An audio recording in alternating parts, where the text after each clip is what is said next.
Isa na namang recruitment agency na pagmamay-ari ng isang dating OFW ang ipinasara ng Department of Migrant Workers o DMW sa isang gusali ng barangay Salcedo, Makati City dahil sa pag-hire umano ng mga Pilipino na nais magtrabaho sa Poland.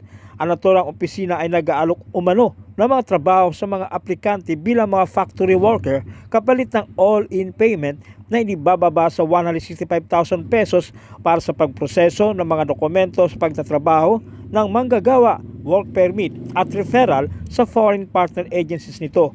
Naalerto ang DMW nang i-refer ng Office of Migrant Workers sa Prague ang nasabing kumpanya. Nagpapa-accredit umano ng mga worker ng kumpanya at job order at humihingi rin ng mga dokumento para sa mga manggagawang Pilipino papuntang Poland.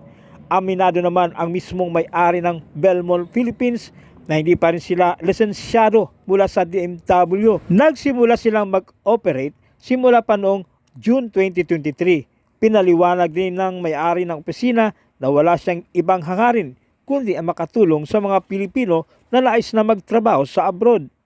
So, ito po maliwanag ha. Sasarado po natin ang isang opisina dito sa Makati dahil po nagkakandar na illegal recruitment. So, DMW implements this order of closure. Okay? Siya po yung mayari. She intends naman actually, sir, na, na magpa-resign siya po sa atin, pero as of the moment po kasi wala talaga siyang lisensya. Although, she manifested naman na gusto niya sana mag-apply, no? Yes, sir. Na meron nag-anak siya ng nag-browse po siya sa ating, ating website requirements. But unfortunately, hindi po, wala pa siyang nagawang move, no?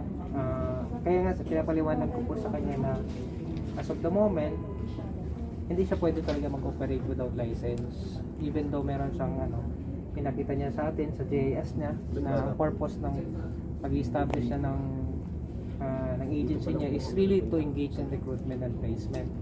But ang pinaliwanag ko din po na so far kasi wala po siyang lisensya Ano mangyayari sa kanya? Nag-operate po siya. Ano mangyayari? Nag-ooperate po siya. Meron siyang 6 na applicants. Yes po. Sir, gaano na po katagal nag-ooperate? Since yung mismong ito po 2023, June 2023. Actually masasagot din ni Ma'am. Ilan na pong napaalis ninyo na aplikante papuntang Europe? Yung galing po ng ibang bansa, bali 5, 6 na po, gano'n. Kasi nag-start po talaga itong Belmont Philippines last year dahil going back, OFW din po kasi ako from Dubai. Galing ng Pinas na punta ng Dubai.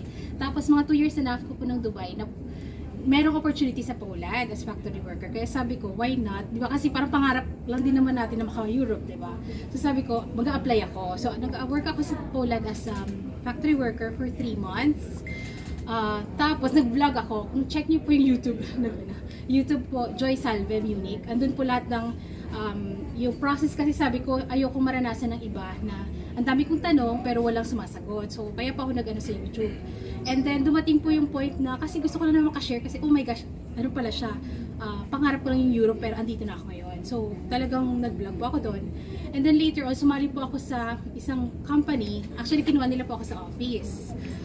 Kasi sumisikat na po yung YouTube ko nun sa Middle East talaga. And dito din sa Asia. Kinuha po nila ako sa marketing. So sa akin naman, sige po, shinare ko yung company. And then, sabi ko, this is my time na makausap yung may-ari na ito po yung yung gusto na, yung matulungan yung mga OFWs. Kasi alam ko yung feeling na mag-abroad, tapos isasanla yung buong lupain. Tapos pagdating ng abroad, wala din namang trabaho, tapos maliit lang yung sahod, yung iba, di ba? Kasi during my experience po sa Poland, for 3 years na po ako doon may mga nagme-message po sa akin na Miss Joy, wala po akong trabaho, paano po ako makakapagtrabaho? Kasi andito na kami sa Poland, pinabayaan na ng agencies daw.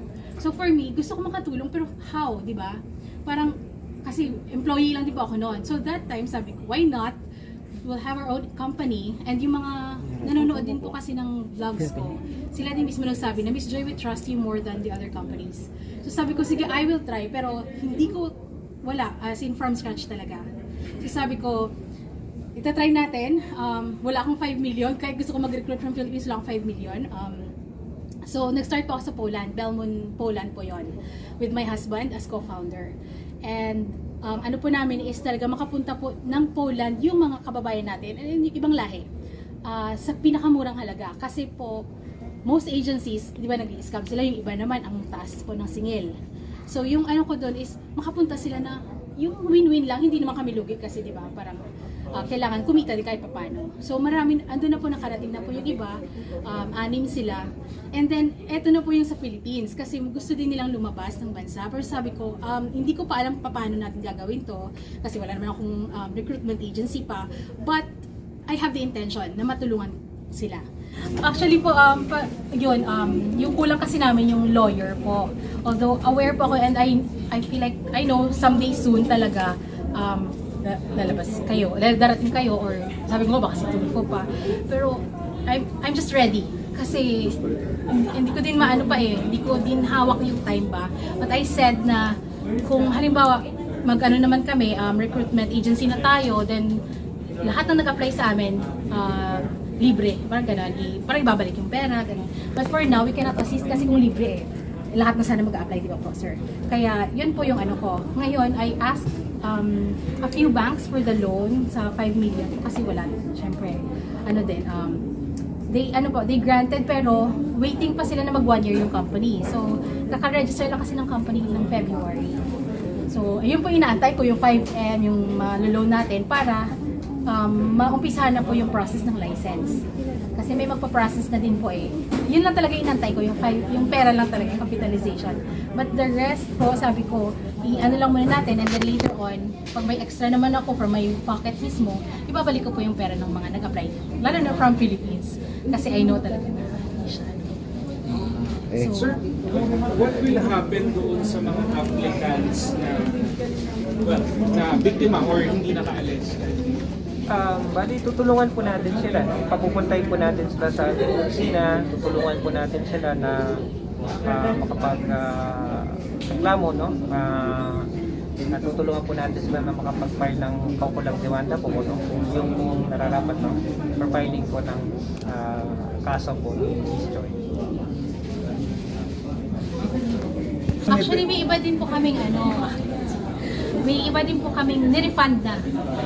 Yung mga nangingi po ng refund na. So, pinalik mo po namin. Nakailan naman? I have to ask po. Pero siguro naka-10 or more than that. Marami din Nasa pala. 55. Opo. Kasi for me, sabi ko nga po, kahit na hindi man ako kita dyan, ibabalik ko sa kanila kung talagang gusto na nilang kunin. Kasi syempre pera po nila yan. So, nasa 10 na yata or basta more than na din po, 500k yung na-refund po namin. It's just that hindi ko pa po ma-refund lahat kasi syempre pinapaikot lang po yung ano.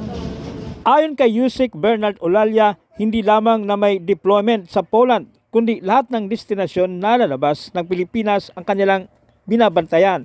Ang Belmont Philippines ang ika-3 recruitment agency na ipinasara ng DMW ngayong taong 2024 dahil sa pag-ooperate kahit hindi lisensyado. Garado po natin ang isang kumpanya na nag-hire, nagre-recruit, nagre-refer na mga workers natin sa Poland, no, na walang license at hindi ito isang lisensyadong recruitment agency. No. Ito po ang direksyon na tinatahak ng ating OIC, Hans Kakdak, na siya pong nagbigay ng order na wala po tayong sasantuhin, wala po tayong iiwasan, lahat po nagtatamaan, batumato sa langit. Kung ito po ay programa para sa mga kababayan natin, ito po ang ating gagawin. Para po